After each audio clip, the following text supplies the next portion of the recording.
Mic check 1 2 1 2. Okay. So I think y'all can see me.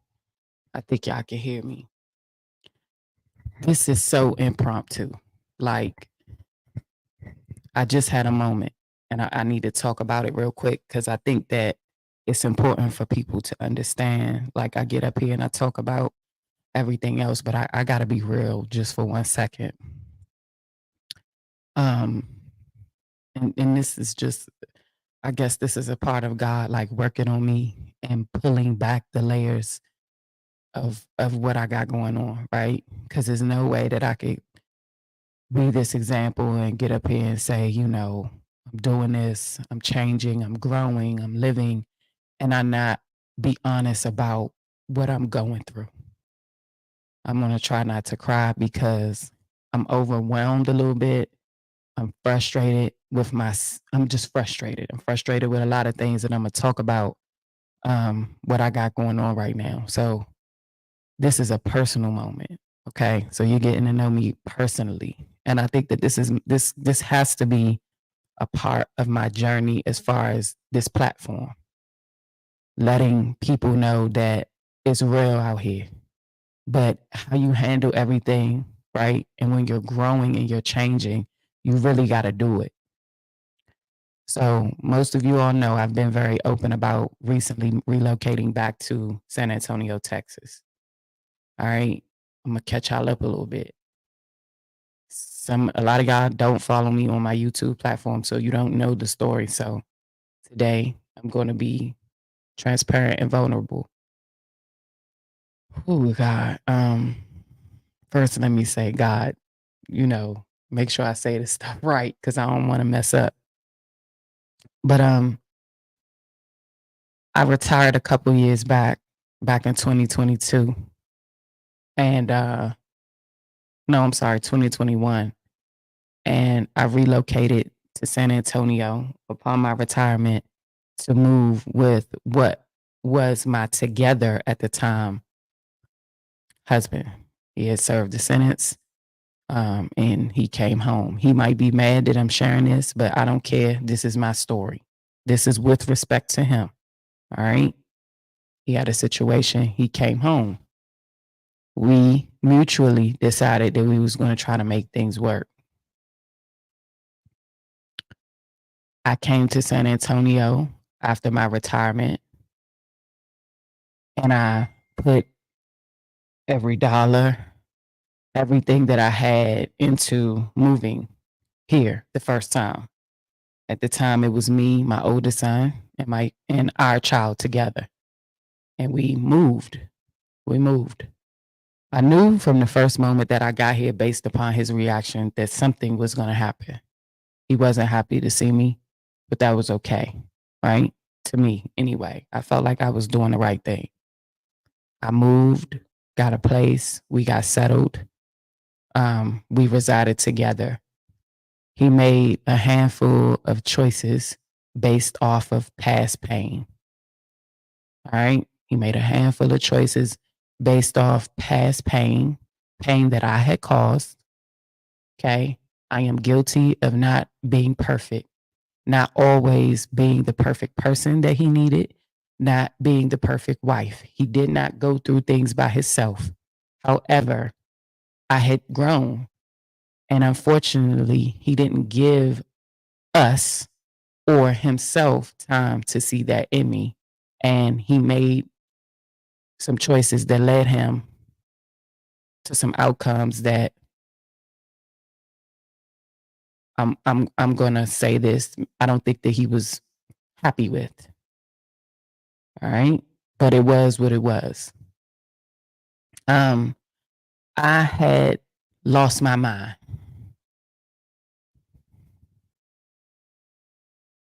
Ain't no other way to say it.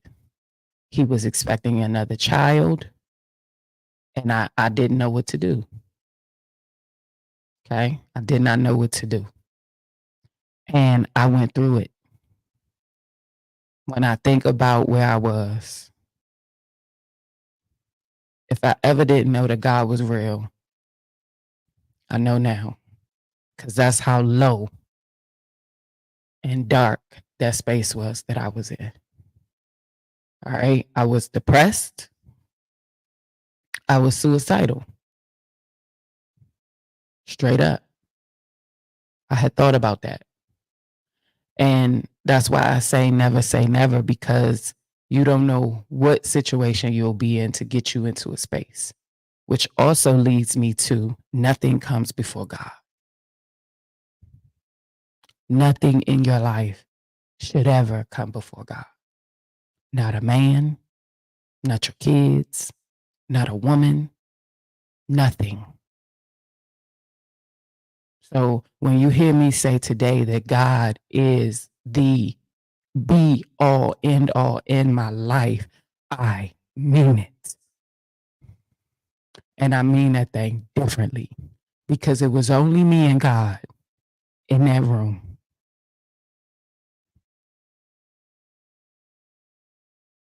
So I was there. This was 3 years ago. Still had my oldest son, still had our son together, which leads me to say, you're going to get that lesson one way or the other. See, God will spin the block on you 2, 3, 4 times until you get it. See, when you're chosen and when your life is called, you will go through pure hell until you submit. I was going through hell. So I made the choice. All right, God, me and you, nothing else. Because the attempt to even commit suicide was unsuccessful. And I was mad with God because it didn't happen. But I knew I knew the promise that I had made going into the decision. So it was unsuccessful. So here I gotta stand in, because I am a woman of my word. I gotta stand in what I said. Okay, God, it's me and you. And so certain things started to happen. My spirit started to reveal things to me that I had to do that I did not want to do. Is that discipline? First thing was I had to move back to DC. Not only did I have to move back to DC, but I had to leave my son with his father. I was angry because now you're telling me, God, that I have to move back to DC, which is cool, but I got to leave my son. Y'all couldn't even imagine the hurt and pain that I was experiencing. The cut was deep. In my mind, it was deeper than any cut that I could have given him. But I was so immature at the time that I don't know how bad I hurt him, or I didn't understand it then. But this was deep. This was life altering, and not just for me, for my oldest son, for our child. This was huge, and I didn't know what to do. So even though the spirit had told me that I had to move back to DC and that I had to leave my child, I still tried to make my marriage work. I tried to reason with the woman, which was pregnant by my husband. Tried to ask her to leave my husband alone, which she told me that she wasn't. She told me that she was the one and that they were going to whisk off happily ever after into the sun. I laughed at her. I didn't tell her good luck, but my spirit did. In my pain, I told her, okay, you'll see. I was speaking, but that wasn't me talking. See, I was mad. I wanted her head. Me. But God was working on me even then. So I realized this ain't going to work. Again, God will put you in a position to where you have to submit. So you tried to make it work. It's not working. So now what? Okay, we're going to move back. I had to leave my baby. And I have issues with having to leave my kids because my career choice, being active duty in the military, I always had to leave my kids behind. And I have trauma there because my mom left me behind. Due to her addiction when she was younger, she left me. So I got major abandonment issues. I had them. Worked through that in therapy. but I did. I had them. I didn't know that I had them. I thought I was all right and I was okay. But no, I had major abandonment issues, and I had to learn how to heal from that through leaving my child. Not just that, but I had to give his father the opportunity to be a father. Without me, and my son deserved that. I didn't want to do it. I didn't know that that's what I had to do, but I did it. I did it because I told God that when he told me to do something, I was going to do it. So I did it. And it hurt and it cut deep again. So I started to get to a point where here I am taking all these hits and I can't catch my breath. But God gave me the strength to keep going. I relocate back to DC. The worst way to go back home is with nothing. But I humbled myself, and that's what I did. I went back home. God provided. I met a friend. He had a place for rent. I was able to move in and start over. And it was the hardest thing that I had to do. Didn't look like it. I didn't talk about it, but it was hell because I had to learn how to live alone and be alone when I didn't want to be. The hardest time in my life where I felt like I needed somebody. I wanted somebody. I was alone. And God did surgery. See, in that room, in that house, major surgery happened.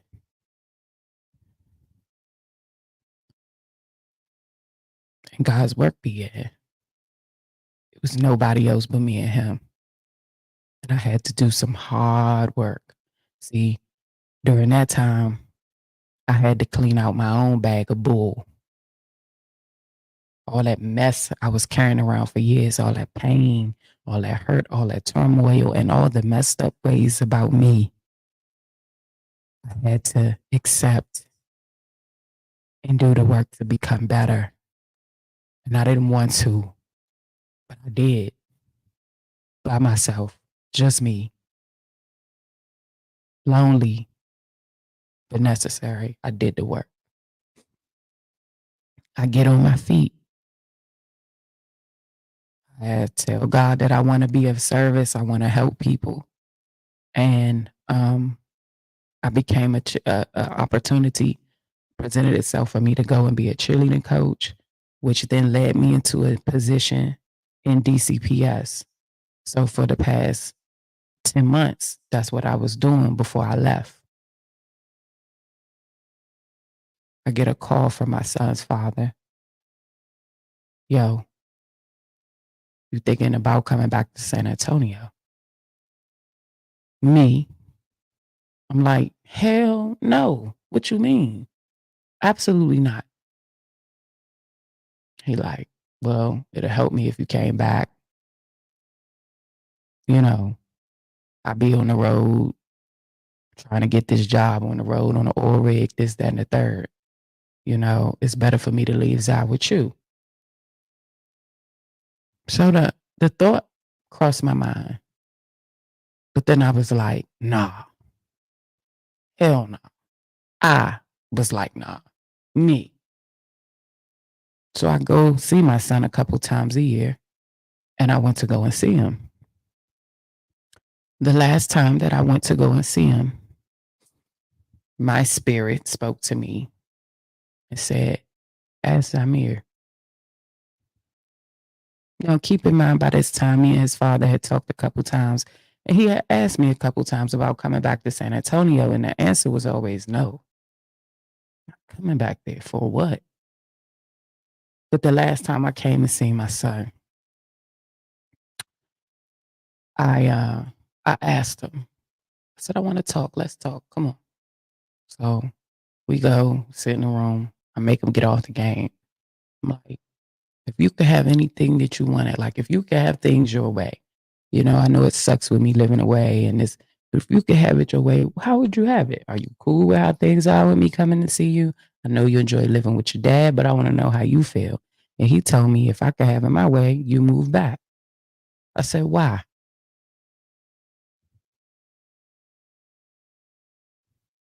And he said to me,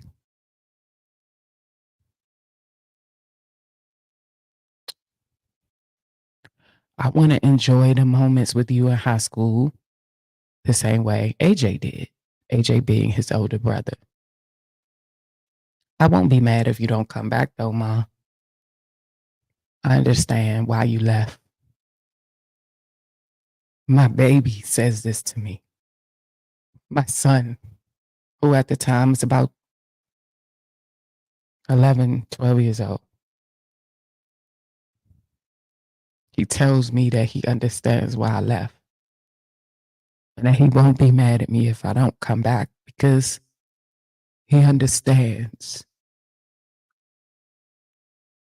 But he wants the opportunity to have me in his life and there during high school. Well, I knew that wasn't my son. I knew that was God speaking through my son, telling me that no, he won't be mad, Taki, if you don't come back, but he needs you. I left San Antonio that time, my last time before now, knowing I was moving back. And I didn't want to. And it was hard. And I was mad with God all over again. Because I'm like, why? Why I gotta take another hit? Bless me with a career, a home. I'm just starting to heal. And now you tell me I gotta go back. My flesh said for him to make it easier on him because I was still hurt. Y'all, I didn't know I was still hurt, but I was still hurt because I knew the promise that I had made God and I knew he was telling me to go back. But I was mad because I'm like, for what? Why can't Zamir just come with me? So as time went on, God revealed to me why Zamir couldn't come with me, why DC wasn't the best place for my son. My son is thriving here in Texas. And I worked in middle school at his current grade level. I would see every day why my son couldn't come back. It's crazy how sometimes you don't know why God puts you in position to see things. I believe that I was there at that position, at that job, at that time to see exactly why I couldn't bring my son back. No other reason. I was already a coach, so I was already pouring into my girls. But to be working at the school was for that.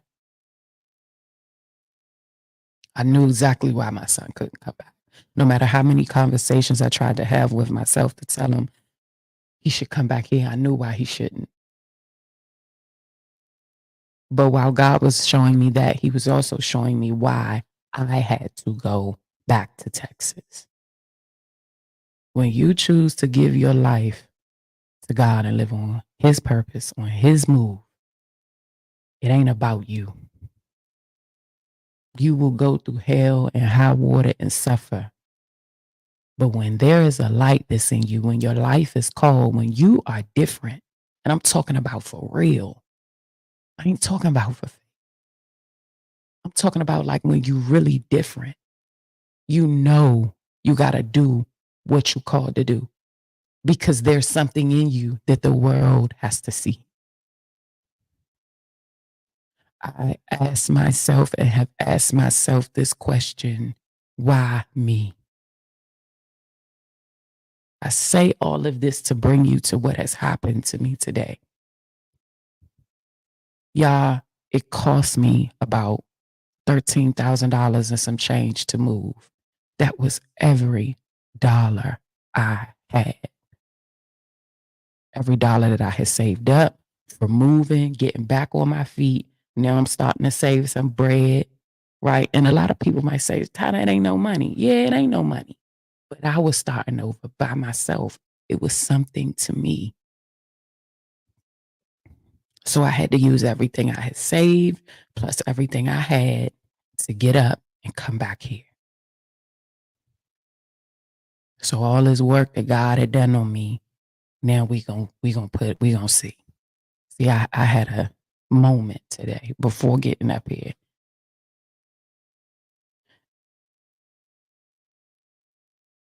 I moved here and I was very vocal with my co-parent, who I'm still legally married to, but we are separated and have been for years. I'm thinking one thing, I'm communicating, I'm putting this, I'm planting this seed because I want it to harvest back onto me. See, we're learning how to be co-parents. And he's a great dad. Like I would never take that from him. He's probably one of the best dads out here. To me, my son thrives in his father's care. You understand what I'm saying? So this is not that. I could never bash him as a dad. Mate, that's a whole nother story. Father, top notch. Communicator, we need some work in that area. And I know we do. So I'm going to start by doing what I want to receive.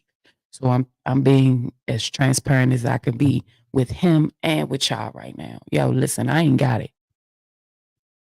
I'm going to get there. I got to lay low for about 30 days. And then, I'll be straight after that. Well, we in that 30 days. And upon getting here, some things were revealed to me. In respect to his privacy, I'm going to say things without saying them. All right. Because this is not a bash him thing. You feel me? But things started being revealed to me. One thing in particular is that my son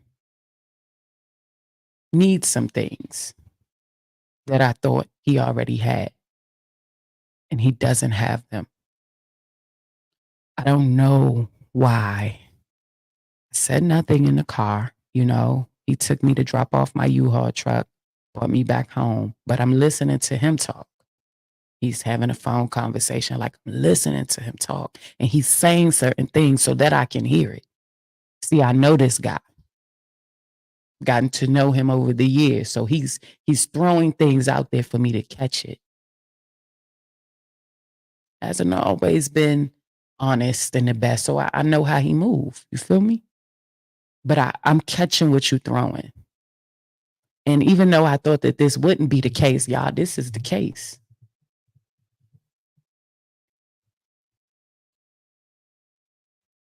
My bad. So I gotta figure this out. And as I'm sitting in the chair, when I say me, I speak in reference to my flesh. I speak in reference to my flesh, right? I'm angry. I'm mad. I'm furious because I'm like, why are we here? Have I not told you what I had going on? Did I not communicate things with you? Like, how is this possible? You're telling me that you're doing this and you're doing that, but it's not 1 + 1 is not equaling 2. But I say nothing.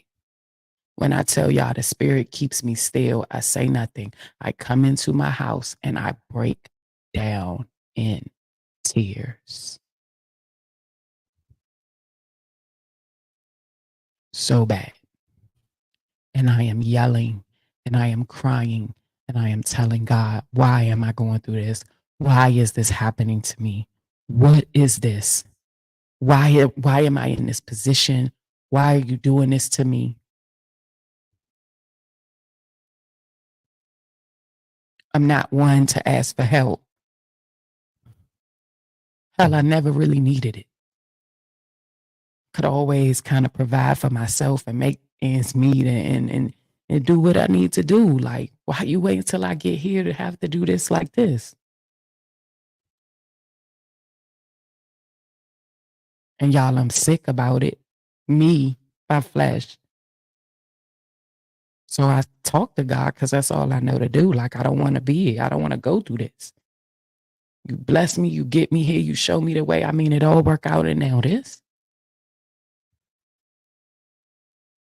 So I had to send out a text message to my village because we all need a village. I had to send out a SOS call.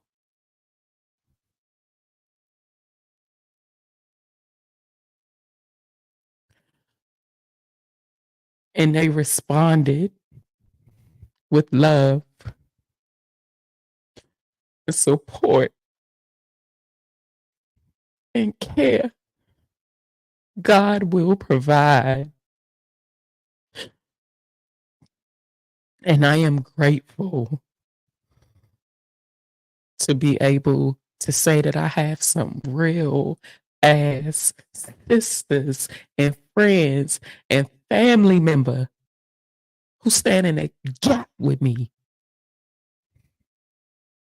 I cannot thank God, but I'm here to tell you I know He will provide. You can never get tired of doing what is right. And yes, it sucks. And yes, it hurts. And yes, you got to humble yourself.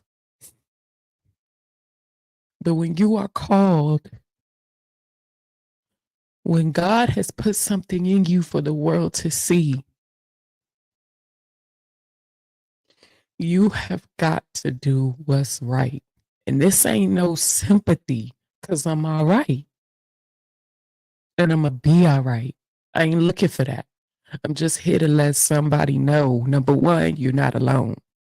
No matter how you get up on the gram, get up on Facebook and flex, and you want the world to think that you okay and that life ain't lifing and that stuff ain't hard, that is bull.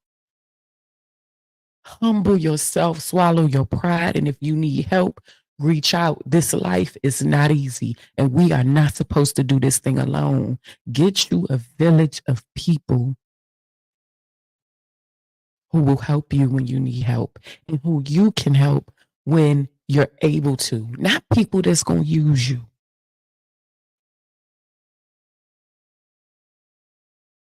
but people that's going to stand in a gap for you when you need it. And it ain't much that they could do, but it's something, which is so much. I will not sit up here and act like I don't go through stuff. When I'm talking to y'all on this platform, it is because I lived it. It is because when I want to cuss somebody out, I can't. My tongue bleeds. It's because when I want to say what I'm feeling, I cannot. Because greater is He that lives in me. And somebody's always watching. And I learn every day. I learn to submit myself before God, to humble myself before God. Every day, I am a work in progress every day. This season of my life has been the hardest. Getting here, people know not what I went through. I ain't never been through nothing like this. I ain't never not been able to do or not have or not move how I want to move. Never.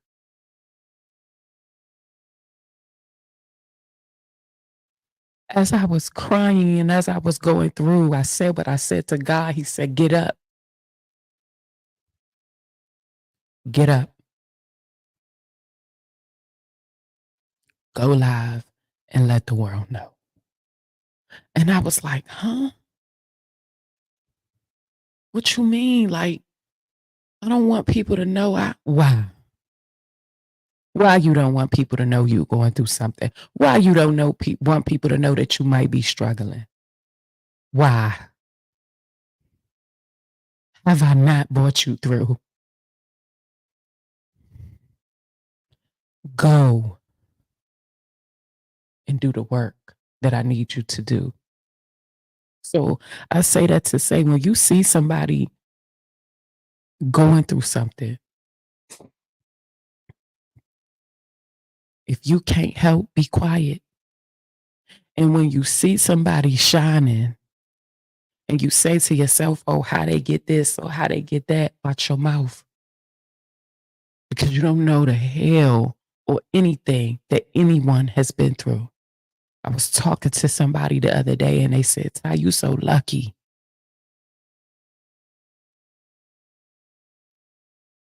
She said, you so lucky. And I wanted to say, what? What? It is easy to do what I want to do. It's easy, y'all, to do what you want to do. But trying to live right is hard as hell. It is hard. So when she said I was lucky, I was like, nah, I'm just called.